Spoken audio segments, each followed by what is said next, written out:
Masterclass nous le dit tous les vendredis, et c'est vrai que ça commence à devenir un enjeu. Et c'est peut-être même quelque chose à prendre en compte dans le domaine de la gestion du dossier vénézuélien. C'est vous qui nous le signalez. Moi, il me semble que l'ambition américaine est de remplacer à terme, pas tout de suite évidemment, mais à terme, l'impact positif qu'a le système du pétrodollar sur la valeur du dollar par les stablecoins. C'est la monnaie qui dominera les stablecoins aura un afflux de demande de sa monnaie très fort. Et donc remplacer les stablecoins qui aujourd'hui ont 300 milliards d'encours à peu près, et qui doivent monter à 2000, 2500 milliards d'encours assez rapidement d'après les prévisions, eh bien, ça remplace assez efficacement en termes de demande de dollars le système des pétrodollars qui, lui, est de 2500 milliards par an à peu près. Je vais faire une observation un peu crétine. Les stablecoins, ils sont payés au dollar, donc où est l'intérêt ? Et là, vous me répondez... Il faut acheter du dollar pour backer son stablecoin. Donc, les émetteurs de stablecoin viendraient remplacer, entre guillemets, tous ces pays qui achètent du dollar pour acheter du pétrole. D'accord. Gustave ? Moi, c'est comme ça que je le vois. Surtout, plus la devise est faible, et c'est le cas au Venezuela, y compris sur les transactions du quotidien. Ah bah oui. Plus finalement... Ils sont passés au dollar de toute manière par défaut. Et très souvent, les pros de la crypto, j'entendais par exemple le CMO de Kraken dire ça, il disait, pour nous, Européens ou Occidentaux, la crypto... c'est un investissement de diversification.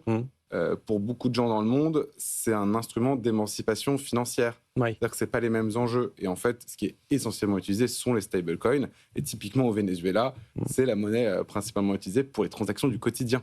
Et pas que pour les transactions stratégiques, etc. Donc la pression acheteuse, une devise très faible de ces pays, probablement le cas aussi en Iran, pour revenir sur l'actualité, ça crée une pression acheteuse pour des bons de trésorerie américaines. Donc c'est vraiment extrêmement vertueux pour eux dans ces malheurs pour ces différents pays. Il y a un petit aspect intéressant là dont vous nous parlez que j'aime bien, c'est on a beaucoup ces mois passés effectué ce qu'on appelle le Trump trade, c'est-à-dire qu'on épousait un petit peu les dynamiques dont parlait Donald Trump.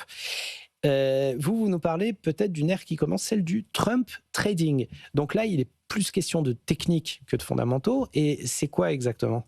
Le Trump trade, c'était on achète le narratif américain. C'était novembre-décembre dernier, l'hégémonie américaine.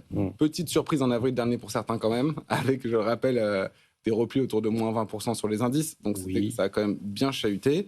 Le Trump trading, c'est quoi ? C'est un peu ce qu'on voit récemment, et on le voit très loin, y compris dans la finfluence, comme on dit. C'est-à-dire qu'on va acheter les nouvelles, et les nouvelles, elles sont de plus en plus surprenantes. Typiquement, un chef d'État a été capturé c'est légèrement surprenant. Voilà, tout le monde n'a pas pris les mêmes vacances d'hiver, mais en tout cas, du coup, quelle est l'incidence pour les pétrolières américaines ?